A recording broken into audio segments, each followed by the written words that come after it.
সরকারের রাজস্ব। এই যে সিটি কর্পোরেশনে লাইট লাগায়, লাইটটার টাকাটা কোথায় পায়? তারপরে রাস্তার টাকা, রাস্তাতে প্রতিদিন মেরামত করে, রাস্তার টাকাটা কোথায় পায়? সব আপনাদের টাকা দিয়ে। আর যদি না করেন অসুবিধা নাই, আপনাকে 2000 টাকা জরিমানা হবে, কিন্তু আপনি ট্রেড লাইসেন্সটা করতে পারতেন 1000 টাকা দিয়ে।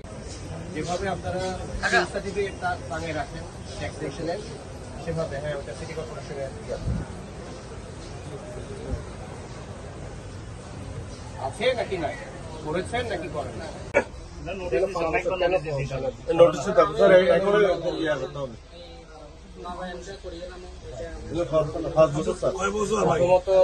আমি আপনাকে ড্রাগস একটা ধরতে পারি, ড্রাগস অনেকগুলো ইয়া আছে যেগুলো এক্সপায়ারি ডেট পাবে।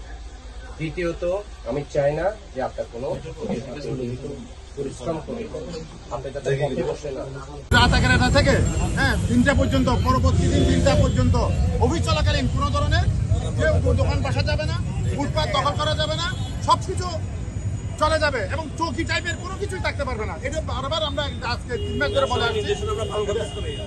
এখন নির্দেশনা এটা আপনারা পালন করলেও গতকাল আমি রাত্রে এসে খুব দুঃখজনক অবস্থা, আমি খুব দুঃখ পেয়েছি যে আপনাদেরকে এখন আমরা লাথি মারতে চাই না, ন্যায় মহোদয় লাথি মারতে চাই না। আপনাদেরকে আমরা যে একটা টাইম দিয়েছি 3টা থেকে 11টা পর্যন্ত।